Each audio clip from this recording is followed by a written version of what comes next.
Cada tarde usted se siente informado. Desde las 6:10, 20 minutos, con el patrocinio de Liuna, local 183. Feel the power. Cuando hay cambios en materia de inmigración, existen dudas. Cuando hay dudas, usted busca respuestas. Y para encontrar esas respuestas, Vilma Filici, Filici Immigration Services, especialista en inmigración, 416-482-1575. ¿Qué tal, amigos? Bienvenidos a 20 minutos, las noticias de Canadá y el mundo en tu idioma en 20 minutos. Yo soy Diana Lora y te traigo las informaciones de este miércoles 26 de marzo. Iniciamos a nivel nacional.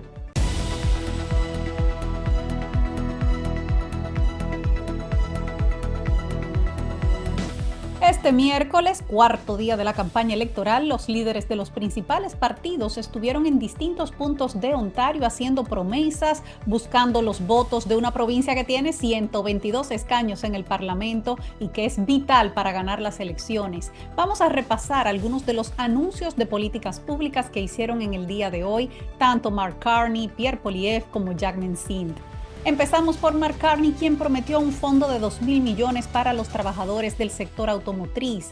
El líder liberal y primer ministro Mark Carney estuvo hoy en Windsor, donde prometió la creación de un fondo estratégico de $2,000 millones para proteger a los trabajadores de la industria automotriz, uno de los sectores que será más perjudicado por los aranceles de Donald Trump. Escuchemos a Carney. We have over 3,300 vehicles that roll off our assembly lines every single day. Más de 3.300 vehículos salen de nuestras líneas de ensamblaje cada día y los trabajadores que los construyen aportan más de $6 millones en impuestos cada día. Los trabajadores automotrices canadienses no solo construyen vehículos, construyen Canadá. Nuestra industria del automóvil siempre ha estado ahí para nuestro país. Así que en este momento de incertidumbre, Canadá estará presente para apoyar a nuestros trabajadores automotrices. Por eso anuncio que un nuevo gobierno liberal creará un fondo estratégico de respuesta, un fondo de $2,000 millones que protegerá los empleos de los trabajadores afectados por los aranceles del presidente Trump. Pero hará mucho más que eso. Fortalecerá toda la cadena de suministro automotriz canadiense, desde las materias primas hasta los vehículos terminados. Los liberales también prometieron construir una red que llamaron Todo en Canadá de proveedores de piezas de automóviles para que Canadá dependa menos de las piezas que tienen que cruzar la frontera varias veces como parte del proceso de fabricación de automóviles. Carney también prometió que su gobierno compraría solo vehículos de fabricación canadiense para favorecer la industria del país. El líder liberal estuvo también este miércoles en London y en Kitchener. Y vámonos ahora con el líder conservador Pierre Poilievre, quien en el día de hoy ha hecho anuncios de medidas para los adultos mayores. El líder conservador Pierre Poilievre, quien estuvo hasta hoy haciendo campaña en el GTA aquí en Ontario, pues partió en la mañana de hoy hacia Quebec, donde esta tarde anunció un recorte de impuestos a favor de los adultos mayores. Escuchemos a Poilievre.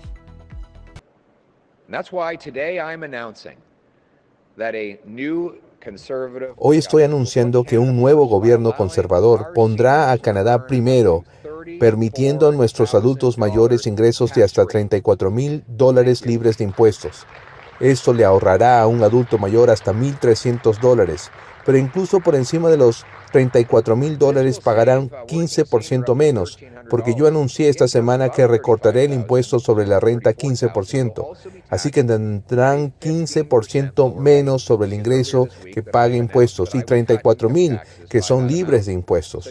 Esto significa para una pareja trabajadora que ya está en edad de retiro el ahorro de miles de dólares que podrán usar en unas lindas vacaciones de verano o para consentir un poco más a los nietos. Poilievre también quiso dejar claro que los conservadores no llevarán la edad de retiro más allá de los 65 años, como se ha propuesto en el pasado, sino que lo dejarán tal y como está actualmente, a los 65 años. Por cierto, Poilievre llegó a Quebec procedente de Hamilton a bordo de el que será su avión de campaña y que fue presentado esta mañana. Poilievre subió al jet con su nombre junto a su esposa, Anaida Poilievre, y sus 2 hijos, quienes lo han acompañado en estos primeros días de la campaña electoral en cada meeting. Y volveremos con Mark Carney y Pierre Poilievre, porque, señores, se ha calentado la campaña electoral con un tema impositivo. Pero vamos a ver ahora cuál fue la promesa de hoy de Jack Mencin, quien ha prometido eliminar el GST a facturas y bienes esenciales. Los nuevos demócratas afirman que eliminarán el GST a bienes y servicios esenciales, como por ejemplo la calefacción, las comidas preparadas o la ropa para niños. Estiman que esta promesa le va a costar al gobierno federal $4.500 millones y que le ahorrará a una familia promedio de 4 miembros $448 al año. El anuncio lo hizo su líder Jack Mencin desde Hamilton. Le voy a quitar el GST de manera permanente a las facturas mensuales que son esenciales, como el internet, el teléfono móvil, la calefacción. Y se lo quitaremos también a las necesidades diarias, las comidas preparadas, como el pollo asado que venden en el supermercado. También a la ropa para niños, para los adultos mayores y personas con discapacidad, que sabemos que el impacto de que todo esté más caro les golpea más fuerte. Queremos un plan que los impulse. Queremos duplicar el beneficio por discapacidad y queremos incrementar el GIS, el suplemento garantizado de los adultos mayores, para ayudarlos a salir de la pobreza, incrementando el GIS. Mencin también prometió reducir los impuestos a los trabajadores y a las familias, elevando el monto básico personal a $19,500. Según el NDP, esto le va a ahorrar $505 a quienes ganen entre $19,500 y $177,000 al año. Para financiar la exención del GST propuesta por el partido y otras iniciativas fiscales, el NDP dice que restablecería el aumento del impuesto a las ganancias de capital que fue introducido por los liberales el año pasado. Recordamos que el líder liberal Mark Carney canceló el aumento del impuesto a las ganancias de capital antes de la convocatoria a las elecciones. Y ahora sí, vámonos con la parte que está caliente en el día de hoy, y es que Carney ha sido cuestionado por inversiones en Bermudas.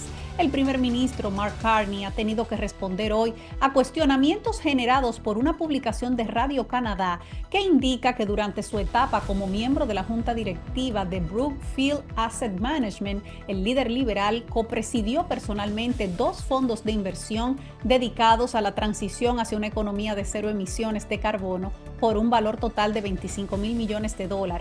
Esos fondos estaban registrados en Bermudas, entre otros lugares, lo que le permitía a los inversores beneficiarse de importantes ventajas fiscales, según la información que fue obtenida por Radio Canadá. Carney aseguró que esta es una operación legítima, regular y que no evade impuestos, a pesar de que, por supuesto, Bermudas se considera un paraíso fiscal. Vamos a escuchar la respuesta de Carney.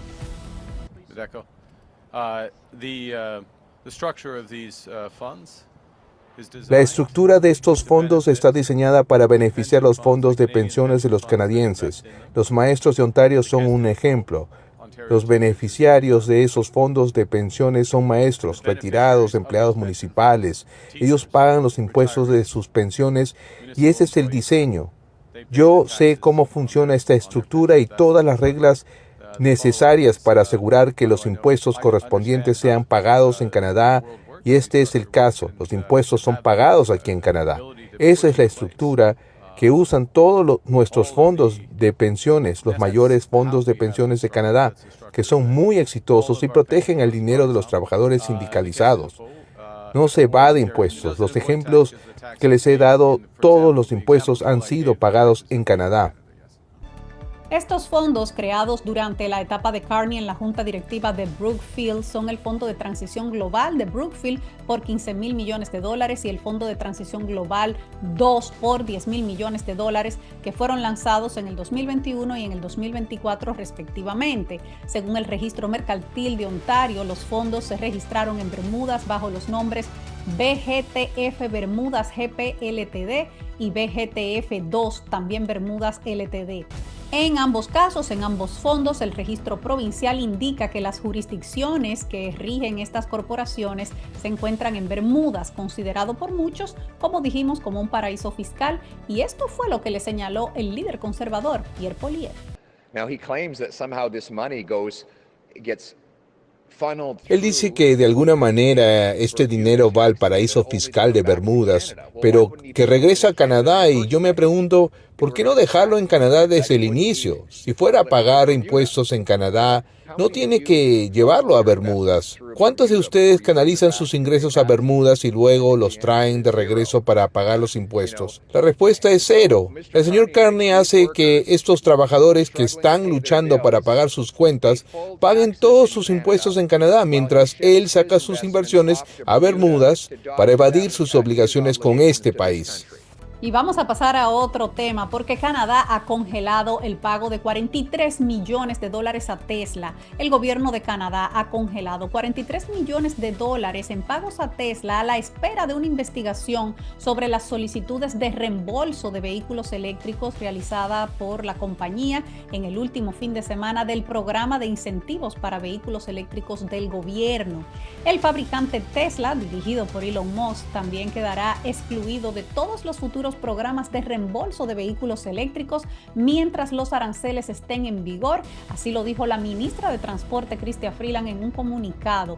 Al parecer, la orden de suspensión de pagos se dictó antes de que se convocaran las elecciones el domingo, aunque Freeland no lo confirmó hasta ayer martes. Todo esto es parte de una investigación del Toronto Star, que se comunicó con la ministra y ella les respondió con el siguiente comunicado: tan pronto como me convertí en ministra de Transporte, pedí al departamento que detuviera todos los pagos de los vehículos Tesla para examinar a fondo cada solicitud individualmente y determinar si todas son elegibles y válidas. No se efectuará ningún pago hasta que estemos seguros de que las reclamaciones son válidas. Dijo: también he ordenado a mi departamento que cambie los criterios de elegibilidad para futuros programas de incentivo a vehículos eléctricos para asegurar que los vehículos Tesla no sean elegibles para los programas de incentivos mientras los aranceles ilegítimos e ilegales de Estados Unidos se impongan contra Canadá. Y es que, señores, a principio de este mes, el diario Toronto Star reveló que Tesla presentó un número extraordinario de solicitudes de reembolso por el programa de incentivos de vehículos eléctricos justo en los últimos días del programa, el equivalente a vender 2 vehículos por minuto las 24 horas del día. Así, los fondos, que se suponía que durarían semanas, como lo habían informado a los concesionarios, se acabaron en solo 72 horas. Y Tesla, que ha sido el mayor receptor de esos reembolsos para vehículos eléctricos de Canadá, le había reclamado al gobierno canadiense $713 millones desde el año 2019 por esos incentivos. Flavio Volpe, quien es presidente de la Asociación de Fabricantes de Piezas de Automóviles de Canadá, dijo que está satisfecho con que se abra esta investigación. Dijo lo siguiente: Tesla se aprovechó del programa de incentivos de vehículos eléctricos colando su producto fabricado en Shanghái para empaparse de los incentivos de Canadá, mientras su consejero delegado declara que Canadá no es un país de verdad en su red social X y parece que se han buscado la vida. Bueno, pues vamos a ver cómo sigue esta investigación. Por otro lado, señores, en todo este momento de guerra comercial con los Estados Unidos, China está buscando un acercamiento con Canadá. En medio de la guerra comercial arancelaria desatada por el presidente Donald Trump, los chinos están haciendo un acercamiento a Canadá, mostrando su interés en ampliar el comercio entre ambos países. El embajador de Pekín en Canadá afirma que China está interesada en intensificar los intercambios comerciales con Ottawa, argumentando que Estados Unidos está llevando a cabo una guerra comercial que perjudicará a la economía mundial en su lucha por recuperarse totalmente de la pandemia del COVID-19. En ese sentido, Wang Di afirma que Washington no debería obligar a Canadá a elegir entre Estados Unidos y China. Dijo lo siguiente: el unilateralismo y el proteccionismo comercial han traído más inestabilidad e incertidumbre a la recuperación económica mundial. Así se lo dijo a los periodistas a través de su intérprete. La comunidad internacional debe alzarse unida contra este tipo de comportamiento. Wang habló al margen de un acto de promoción comercial que fue organizado por la Embajada China en Ottawa. El evento reunió a empresas que hacen negocios en China, incluidas aquellas que están consternadas e impactadas por el hecho de que el presidente de Estados Unidos, Donald Trump, pues le imponga aranceles a Canadá, a veces con el argumento del superávit comercial de Ottawa con Washington, pues el embajador chino señaló que el volumen del comercio de China con Canadá sigue aumentando a pesar de las tensas relaciones que han tenido ambos países en los últimos años y que los datos de las aduanas chinas muestran un superávit comercial a favor de Canadá. Pero él dijo, no creemos que ese superávit sea injusto. Así lo dijo con una sonrisa y dijo que además estaban abiertos a hablar sobre un tratado de libre comercio con Canadá. ¿Qué opinan ustedes? ¿Debería Canadá cambiar de aliado? Vamos a hacer una pausa. Cuando regresemos nos vamos al plano internacional a informaciones desde Brasil y desde los Estados Unidos. Regresamos. Cada tarde usted se siente informado. Desde las 6:10, 20 minutos, con el patrocinio de Liuna, local 183. Feel the power. Cuando hay cambios en materia de inmigración, existen dudas. Cuando hay dudas, usted busca respuestas. Y para encontrar esas respuestas, Vilma Filici, Filici Immigration Services, especialista en inmigración, 416-482-1575. En CSI Mortgages trabajamos para ti. Buscamos las mejores opciones de hipoteca para que pagues menos y disfrutes más. Fabián Brizuela, CSI Mortgages, experiencia y resultado a tu servicio. 289-236-2773. Estamos de vuelta en 20 minutos. Gracias por acompañarnos. Damos un vistazo a las principales noticias del mundo en el día de hoy.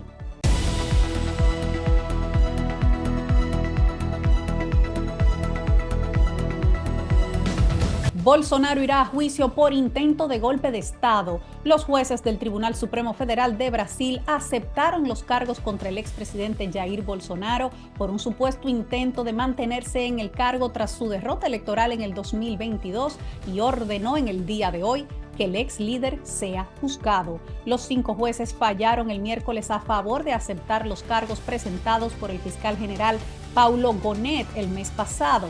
Gonet acusó a Bolsonaro y a otras 33 personas de intento de golpe de Estado que incluía un plan para envenenar a su sucesor y actual presidente Luis Ignacio Lula da Silva y asesinar a un juez del Supremo Tribunal Federal. El expresidente ha negado reiteradas veces haber cometido cualquier irregularidad. El juez Flavio Dino, al emitir su voto, dijo lo siguiente: los golpes de Estado matan, no importa si ocurre hoy, el mes que viene o dentro de unos años. Si Bolsonaro es declarado culpable en un juicio previsto para finales de este año, podría enfrentarse a una larga pena de prisión de más de 2 décadas. En su discurso inaugural del miércoles, el juez Alexander Moraes, quien supervisa el caso, proyectó imágenes impactantes de simpatizantes de Bolsonaro asaltando edificios gubernamentales en escenas violentas que ocurrieron apenas una semana después de la investidura del presidente Luis Ignacio Lula da Silva en enero del 2003. La reacción de Jair Bolsonaro se dio prácticamente al mismo tiempo que se conocía el fallo. El expresidente brasileño afirmó que están acelerando el proceso en su contra para impedirle disputar las elecciones presidenciales del 2026, en las que afirmó nadie lo vencería. Dijo él: tienen prisa, mucha prisa, quieren impedir que yo llegue libre a las elecciones porque saben que en una disputa justa no hay ningún candidato capaz de vencerme, afirmó Bolsonaro. Y señores, Trump anunciará esta tarde los aranceles para el sector automotriz. La Casa Blanca anunció que al final de este miércoles el presidente Donald Trump anunciará los aranceles específicos para la industria automotriz. La vocera de la Casa Blanca, Caroline Leavitt, no dio detalles sobre cómo afectarían los aranceles a la industria automovilística norteamericana y a la integración entre Canadá, México y Estados Unidos. Tampoco está claro si los aranceles se aplicarán a los vehículos fabricados bajo los términos del Tratado de Libre Comercio entre los 3 países, que fue negociado justamente durante la primera administración de Donald Trump. Trump ha dicho que anunciará los aranceles a los automóviles el 2 de abril, que es el mismo día en que planea aplicar aranceles recíprocos. Él citó una conversación con los 3 grandes fabricantes de automóviles, Stellantis, Ford y General Motors, cuando impuso una pausa parcial en los aranceles de Canadá y México a principios de este mes. Todavía no está claro si esos aranceles generales generalizados volverán la semana que viene o no, y vamos a esperar el anuncio del final de esta tarde para enterarnos si Canadá termina siendo afectada por este anuncio de aranceles al sector automotriz. Ya para finalizar, vamos a ver lo que nos espera mañana en el clima en las principales ciudades del país. Mañana en Toronto estará soleado, temperaturas entre 10 y 0 grados, puede haber algo de lluvias en horas de la noche. En Ottawa también soleado mañana con temperaturas entre 8 y menos 5. En Montreal también prácticamente todo el día cielos despejados, temperaturas entre 6 y menos 4. Hacia el otro lado del país, en Vancouver habrá lluvias con temperaturas entre 13 y 9 grados y en Calgary también lluvias con temperaturas entre 5 y menos 5 grados. Hasta aquí las informaciones de hoy. Gracias por acompañarnos en 20 minutos.